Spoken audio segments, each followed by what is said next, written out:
앞에서 만들었던 소켓이라고 하는 거 중에서 우리가 서버 소켓이 있고 클라이언트 소켓이 있었죠. 그래서 서버 소켓은 자, PC에서 실행하도록 그대로 두고요. 자, 클라이언트 소켓이라고 하는 거를 안드로이드 앱에서 만든 다음에 우리가 만들었던 서버 소켓으로 한번 접속하도록 만들어 볼 겁니다. 자, 우리가 일반적으로 이제 스마트폰 단말과 같은 경우에는 클라이언트 역할을 많이 하게 되죠. 그래서 자, 서버. 자, 우리가 원격지에 있는 멀리 떨어져 있는 서버를 인터넷으로 연결해서 보통 데이터를 저장하거나 가져오게 되는데 자, 그 과정에서 클라이언트가 한번 만들어질 필요가 있겠죠. 그래서 그거 앱에서는 어떻게 하는지를 같이 한번 볼 겁니다. 자, 우리가 앱이라고 하는 거, 에뮬레이터든 아니면 실제 단말이든 PC하고는 다른 거예요. 그죠? 그래서 이 두 개가 인터넷으로 연결된 상태에서 IP를 알아야 돼요. IP. 아까 우리가 클라이언트 소켓을 만들 때는 로컬 호스트라고 해서 나 자신을 얘기했는데 다른 단말이 되니까 이제 다른 PC가 되고 다른 스마트폰이 되니까 이젠 상대방 IP를 알아서 그 IP로 접속을 합니다. 물론 포트는 동일한 걸 써야 되겠죠. 자, 그래서 우리가 앱으로 만들 텐데 그 앱의 화면은 이렇게 한번 해볼 거예요. 여기다가 상대방 PC IP를 입력하고 포트는 그냥 11001로 고정을 시킬 거예요. 그 다음에 보내기를 누르면 서버로 보낸 다음에 그 데이터를 받아서 여기다가 보여주게 그렇게 할 겁니다. 아, 여기에 뭐 보내는 데이터를 입력할 수 있는 것도 하나 만들어 줄 수가 있겠죠. 입력 상자를 두 개 만들면 더 좋을 것 같습니다. 자, 그러면 자, 책에 있는 것과 약간 뭐 다르게 하더라도 그 내용이 뭔지만 정확히 아시면 충분히 따라오실 수가 있겠죠. 자, 일단 이클립스를 종료를 하고요. 자, 안드로이드 스튜디오를 실행을 해서 거기서 만들어 보도록 하겠습니다. 자, 안드로이드 스튜디오에서 새로운 프로젝트를 만들고 거기서 뭔가를 진행을 하는 게 좋겠죠. 스타트 어뉴 안드로이드 스튜디오 프로젝트, 새로운 프로젝트를 하나 만들어 봅니다. 자, 여러분들은 하실 필요가 없고요. 저는 해상도를 잠깐 조정을 해보도록 하겠습니다. 자, 화면 해상도를 잠깐 바꿨고요. 자, 여기에 프로젝트 이름이라고 하는 거는 뭘로 입력을 할까요? 자, 마이 소켓이라고 하는 거. 마이 소켓 클라이언트가 되겠죠? 자, next 누르고요. next 누르고 empty activity 선택하고 next finish 누릅니다. 자, 그러면 새로운 프로젝트가 만들어지겠죠. 자, 화면 해상도를 이제 다시 원래대로 돌립니다. 1280, 768 저는 해상도를 좀 조정을 했고요. 여러분 하실 필요가 없습니다. 자, 그러면 새로운 프로젝트가 만들어졌고요. 화면을 먼저 조정을 해야 되겠죠. 화면에는 입력상자 두 개가 있고 그 다음에 아래쪽에 하나가 더 있네요. 입력상자 세 개를 한번 만들어 볼 겁니다. 자, 책에는 두 개만 있죠. 자, 두 개를 만드셔도 되고요. 자, 우리는 IP, 자, 상대방 IP까지 입력하도록 자, 세 개를 여기다가 넣어 줄 겁니다. 자, 여기에 보면 activity main.xml이라고 하는 게 렌더링 프로블럼 이렇게 나올 때가 있죠. 자, 그러면 res 밑에 레이아웃 밑에 activity main.xml을 다시 한번 실행해 보고요. 자, 이렇게 스타일이 뭐 없다라는 식의 메시지가 나오면 위에 앱 팀을 눌러서요. 머티리얼 라이트에 이런 거를 선택을 하시면 테마를 바꿔줍니다. 그래서 어쨌든 에러 표시가 안 나게 되겠죠. 자, 여기에 헬로 월드라고 하는 텍스트 선택하고 딜리트 키 눌러서 없애주고요. 자, 여기에 입력 상자 두 개를 넣어준다라고 얘기를 했죠. 자, 여기에 버튼을 먼저 하나 추가를 해볼게요. 버튼 추가를 하고요. 그 옆으로 입력 상자를 하나 먼저 추가를 합니다. 이 옆에 추가하는 입력 상자에는 우리가 상대방 IP, 자, 서버의 IP 주소를 넣을 거예요. 그 밑에다가 자, 입력 상자를 하나 더 추가합니다. 여기다가는 보낼 메시지를 넣을 거고요. 그 밑에다가 입력 상자 하나 더 넣을 거고 그거는 아래쪽을 꽉 채워줍니다. 이거는 받은 메시지를 보여줄 겁니다. 자, 그래서 뉴 버튼이라고 하는 거의 글자는 자, 보내기 이렇게 하면 되겠죠. 자, 서버로 연결해서 보내는 거를 얘기를 하게 됩니다. 이 버튼을 클릭했을 때는 이제 어떻게 하면 돼요? on 버튼 1클릭트라고 하는 함수 이름을 넣어줍니다. 메소드 이름을. 화면 금방 만들었죠? 자, 이제 메인 액티비티 자바로 갑니다. 자, 여기서 버튼을 클릭했을 때는 public void on 버튼 1클릭트 라고 하고 view v 이렇게 만들어주면 되겠죠. 자, 여기서 사용할 입력 상자 3개를 찾아서 변수 상자에 넣어주는 작업을 먼저 하셔야 되겠네요. edit text, edit text. 자, 그 다음에 edit text가 하나가 아니라 3개니까 하나, 둘, 3개 입력하고 edit text 2, 3 이렇게 만들어 주시면 되겠죠. 자, 저기다 넣어줄 때는 edit text를 어떻게 해요? 자, 찾아주면 되겠죠. 자, find view by id로 XML 레이아웃에 추가했던 거를 id.edit text라고 해서 찾아서 변수에 할당을 합니다.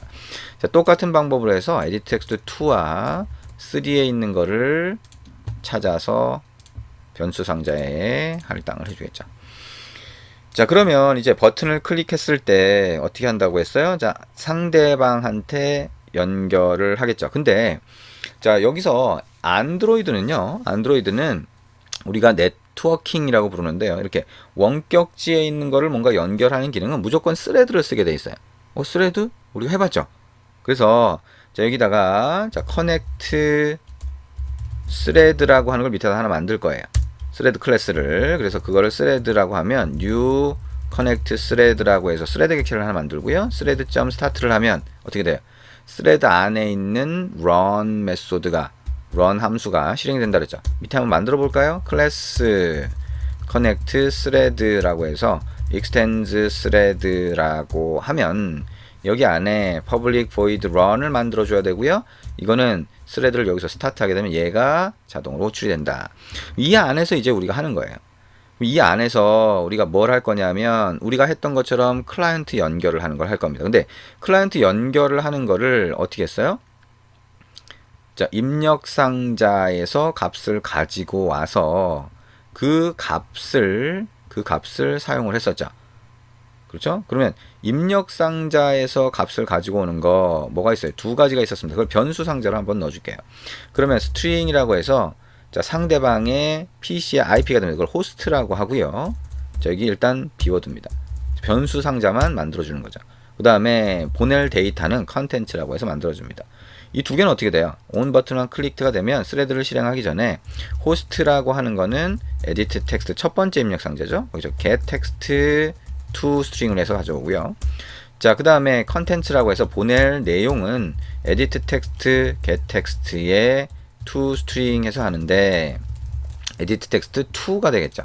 edit text 2에 get text to string 해서 보낼 내용을 변수 상자에 넣어줍니다. 그죠? 그걸 확인을 해서 사용자가 입력한 데이터를 확인을 해주는 거죠. 그럼 run이라고 하는 데서 이제 어떻게 해요? 여러분 하셨던 것처럼 자, 소켓 객체를 하나 만들어줘야 되죠. 클라이언트는. 자, 소켓은 new 소켓이라고 하고 이게 뭐가 들어갔어요? 호스트와 포트가 들어갔습니다. 그죠? 호스트는 뭐예요? 입력 상자에 입력한 값 그대로 호스트를 넣어주고요. 포트는 뭐예요? 11001을 넣어줍니다. 자, 빨간 줄 나왔네요. 자, 왜 빨간 줄이 나왔나 보니까 익셉션이 발생할 수 있대요. 그러면 try하고 자, catch라고 하는 걸로 이렇게 해주고 exception 2라고 하고 2점 print stack trace라고 하는 거를 입력을 해줍니다.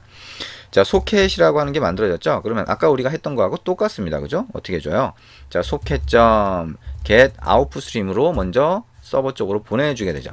스트림을 개체를 만들어서 그러면 자, 가장 간단한 거 object output stream으로 하면 문자열을 그대로 보낼 수 있다. 자, outstream은 뭐야? new object output stream 이라고 하고 socket.get output stream으로 확인한 스트림 객체를 파라미터로 넣어줍니다. 자, outstream이라고 하는 거에 write object라고 하고요. 자, 여기에 마찬가지로 hello라고 보내줍니다. 자, 그 다음에 outstream이라고 하는 거 write를 하게 되면 항상 flush를 해줘야 된다 그랬죠. 자, 그 다음에 이제 읽어옵니다. 자, 읽어오는 거죠. 그래서 어떻게 해요? 읽어올 때는 object input stream을 사용한다. 자, 우리가 했던 거 그대로 다시 한번 해보는 겁니다. 입력을 new object input stream. 자, 여러분은 빨리 입력하는 건 중요하지 않아요. 저는 지금 지금까지 여러분이 이제 좀 어느 정도 익숙해지셨으니까 좀 빨리 입력하지만 자, 여러분 천천히 입력하셔야 됩니다. 자, instream.readObject라고 하는 걸로 하면 자, 서버에서 보내온 게 있으면 그걸 하나 읽어드린다. 그죠? 그러면 이거를 오브젝트라고 해서 obj라고 하는 걸로 하나 받아볼 수 있다. 그럼 이걸 어떻게 해요? 보여줘야 되죠. 보여줄 때는 어떻게 돼? edit text 3이라고 하는 게 있어서 set text라고 하고 obj 이렇게 보여줍니다. 자, 근데 obj는 오브젝트니까 자, 이거 서버에서 받아온 데이터라고 하고 플러스를 해주면 받아온 거를 문자열로 바꿔서 붙여준 다음에 보여주겠죠. 자, 근데 우리가 thread라고 하는 걸 쓸 때는 뭐라고 그랬어요? UI 객체 위젯 같은 거를 접근할 때는 UI는 메인 스레드에서 관리하기 때문에 그냥 이렇게 쓸 수 없다 그랬죠. 그죠? 동시 접근의 문제가 생길 수 있기 때문에 그거를 순서대로 차례대로 실행해 주는 게 뭐라고 했어요? 핸들러라고 했죠. 그러면 이 위에다가 핸들러 객체를 하나 만들어 줍니다. 그러면 메인 스레드에 핸들러가 하나 만들어져요. 자, 핸들러는 new 핸들러라고 해서 핸들러 객체를 만들어 줍니다. 핸들러가 여러 개가 있기 때문에 이렇게 뜨고요. Alt 엔터 키를 누르면, 자, 이렇게 이 상태에서 Alt 엔터 키를 누르면 안드로이드 OS 밑에 핸들러를 선택해 주시면 됩니다. 핸들러가 여러 개 있을 때 이렇게 뜨는 겁니다. 자, 그러면 이 핸들러가 위에 하나 만들어지면 어떻게 해줘요? 핸들러.post라고 하고 new runable이라고 해서 이 runable 맨 뒤에 세미콜론 붙이고요. public void run이라고 하는 거 안에다가 우리가 만든 요 코드를 그대로 잘라서 안으로 넣어주는 거예요. 근데 OBJ라고 하는 게 이 안에 중괄호에 들어가 있기 때문에 이 밖에 있는 걸 접근할 수가 없어요. 그래서 가장 간단한 방법은 OBJ라고 해서 서버에서 읽어온 거에 앞에다가 파이널을 붙여주면, 그러면 얘가 상수처럼 얘가 접근할 수가 있어요. 자, 이거는 정확히 이해가 안 되더라도 이렇게 해주실 수도 있고요. 아니면 읽어온 데이터를 위에 변수 상자로 해주면, 클래스 안에 변수 상자로 해주면 여기서도 사용할 수가 있겠죠. 자, 이게 같은 레벨이라서 사용할 수가 없다. 자, 중괄호가 다르다라고 볼 수가 있겠죠. 자, 그렇게 생각할 수가 있습니다. 자, 그러면 여기까지 만든 다음에, 자, 우리가 권한이라고 하는 거 있었잖아요. 근데 여기서도 우리가 네트워킹 기능, 원격지를 접근을 하려고 그러면 권한이 하나 필요합니다. 매니페스트 파일을 열고요. 안드로이드 manifest.xml 파일을 더블 클릭해서 열고, 꺽쇠 표시하고, use permission이라고 한 다음에, 인터넷이라고 하는 걸 찾아보세요. 그래서 우리가 인터넷 기능을 쓰겠다라고 하면 무조건 이 권한이 필요합니다. 그래서 android.permission.internet이라고 하는 거 선택하고, 엔터, 그리고 /15 이렇게 누릅니다. 입력합니다. 그럼 권한이 추가가 됐어요. 자, 그러면 이렇게 권한이 추가가 됐으니까 이제 실행을 해봅니다. 실행해서 동작하는 걸 볼 텐데요. 아까 우리가 이클립스라고 하는 거에서 서버를 만들었죠. 그럼 이클립스 그대로 다시 실행해서 이클립스에서 서버를 실행해야겠네요. 그죠? 자, 이클립스 다시 한번 실행을 해봅니다. 자, 이클립스 실행을 하고요. 그 다음에 단말 쪽에 앱도 실행을 해봅니다. 자, 단말 쪽에 앱을 실행을 하고요. 자, 단말 쪽에는 뭐예요? 단말 쪽에는 클라이언트를 실행을 하는 거고요. 자, 그 다음에 PC 쪽에는 이클립스에서 서버를 실행하는 게 되겠죠. 자, 단말 쪽에 클라이언트를 실행을 하고 있고요. 자, 그리고 이제 서버는 이클립스를 실행을 한 거니까요. 자, 이클립스에서 서버를 먼저 실행을 해봅니다. 자, 여기에 my socket에, 자, my server socket이라고 하는 거 오른쪽 마우스 버튼 눌러서 run as java application 하면 서버가 이렇게 실행이 되겠죠. 자, 빨간 버튼이 나와 있으면 얘가 지금 실행 중이라고 하는 걸 알 수가 있습니다. 자, 근데 이게 앱이 아직 실행이 안 됐네요. 다시 한번 실행을 시도를 해보도록 하겠습니다. 자, 단말 쪽으로 실행을 했고요. 자, 그러면 이렇게 나옵니다. 근데 여기 이제 IP를 넣어줘야 되잖아요. 그러면 이 PC에 IP를 넣어줘야 됩니다. 그리고 이 PC가 무선랜에 연결이 되어 있다면 여러분이 똑같이 이 무선랜을 켜서 연결을 하셔야 됩니다. 자, 근데 무선랜을 켜서 연결을 한 다음에 이 서버 쪽, PC 쪽의 IP를 알아야 되잖아요. 그죠? 그래서 PC 쪽의 IP는 여러분이 명령 프롬프트를 열고요. 여기다가 IP config 한 칸 띄우고 /all이라고 하면 이렇게 쭉 나옵니다. 그 중에 위에 가보면 자, 여기에 와이파이라고 하는 무선랜 어댑터 와이파이로 해서 여기 IPv4 주소라고 하는 게 있는데요. 요게 주소예요. 192.168.0.5네요. 여러분의 PC는 다 이 정보가 틀립니다. 그래서 요 정보를 확인을 하시는 게 필요합니다. 자, 우리가 서버 쪽 IP가 이렇게 확인이 됐으니까요. 여기다가 자, 192.168.0.5라고 하는 거. 자, 무선랜 연결된 상태여야 되겠죠? PC도 무선랜이 연결된 상태여야 됩니다. 자, PC도 무선랜으로 연결되어 있고, 자, 스마트폰도 무선랜이 연결된 상태에서 자, 서버 쪽에 IP를 입력한 거예요. 그 다음에 여기다가 글자를 입력하겠죠? hello. 자, 이렇게 입력을 한 다음에 보내기 하면, 자, 보내기 하면 어떻게 됐을까요? 받아온 데이터 hello가 떴네요. 자, 서버 쪽에는 이렇게 클라이언트가 접속해서 보내온 데이터가 보였고요. 자, 클라이언트 쪽에도 이렇게 보내고 난 다음에 받아와서 뿌려줍니다. 자, 보내고 받아온 데이터를 다시 보여줄 때까지 시간이 약간 걸리는 걸 알 수 있죠. 그러니까 우리가 인터넷을 통해서 데이터를 주고받을 때는 약간의 지연 시간이 발생할 수가 있습니다. 자, 이렇게 해서 우리가 안드로이드 앱에서 클라이언트 소켓을 만들고 보내고 서버에 데이터를 보내고 받는 방법까지 했어요. 자, 신기하지 않나요? 네. 자, 여기까지 하면, 우리가 인터넷을 통해서 다른 서버라고 하는 게 이제 데이터를 받아서 처리하는 것을 얘기하는 거라 그랬죠. 이제 그런 게 가능하구나. 자, 자세한 내용은 우리가 이제 더 해야 되겠죠. 근데, 자, 이 책에서 다루고 있는 범위는, 자, 이게 가능하구나 정도를 알아보는 거예요. 그리고, 자, 우리가 파일이나 이렇게, 자, 인터넷을 통해서 소켓이나 이런 걸 쓸 때는 스트림이라고 하는 걸 쓴다. 자, 스트림은 굉장히 다양한 게 있고 그걸 어떤 방식으로 쓰는지 그거에 대해서 같이 알아보는 게 주 목적이에요. 그래서 지금까지 해서 우리가 데이터를 저장하는 방법, 쓰거나 읽어올 때 스트림이라고 하는 걸 사용하는 방법에 대해서 같이 한번 알아봤습니다.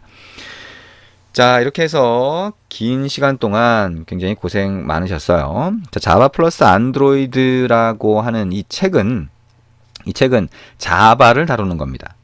잘 아시는 것처럼. 근데 화면을 보여줄 때는 안드로이드라고 하는 스마트폰 앱으로 보여줍니다. 왜냐하면 화면을 만들 때는 요즘에 가장 많이 쓰는 게 스마트폰용 앱에서 쓰는 거거든요. 그래서 자, 화면은 안드로이드 앱으로 보여주고 자바를 어떻게 사용하는지를 같이 한번 알아본 겁니다. 자, 이 책을 통해서 여러분들이 많은 것들을 얻으실 수 있으면 좋겠어요. 근데 중요한 거는 계속 얘기하지만 내가 머릿속에 기억을 얼마나 하고 있느냐가 중요한 게 아닙니다. 여러분들이 얼마나 이해를 하느냐가 중요한 것이고 그게 얼마나 익숙해졌느냐가 중요한 겁니다. 코드가 익숙해졌느냐. 그러면 코드를 계속 반복하고 수정하고 이렇게 하면서 에러가 나고 이런 과정을 반복하셔야 된다 그랬죠. 그렇게 해야 여러분들이 한 단계 한 단계 올라가실 수가 있습니다. 눈으로만 보지 마시고요. 자, 그래서 여러분이 얼마나 열심히 했는가에 따라서 이 프로그래밍 언어라고 하는 거는 익숙해지는 정도가 달라져요. 그래서 그거를 지금 잠깐 하고 나중에 또 하고 이렇게 하지 마시고 굉장히 집중을 해서 굉장히 짧은 시간 동안이라도 집중을 해서 여러분이 계속 반복을 하시는 게 중요하다라고 다시 한번 얘기를 합니다. 자, 16장까지 해서 자, 우리가 둘째 마당까지 끝났고요. 자, 그 다음 셋째 마당은 여러분이 책의 내용을 보면서 직접 한번 해보시면 됩니다. 그래서 자, 강의는 여기까지 진행을 합니다.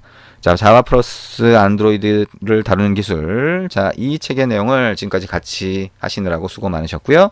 자, 이 책을 통해서 계속 반복해서 자, 자바의 전문가가 되는 가장 기초가 되는 자, 그런 단계를 한번 밟아보셨다라고 생각을 하시면 되겠네요. 앞으로 더 많은 내용을 자, 다른 책과 다른 내용을 통해서 같이 한번 또 진행을 하게 될 거라고 생각이 됩니다.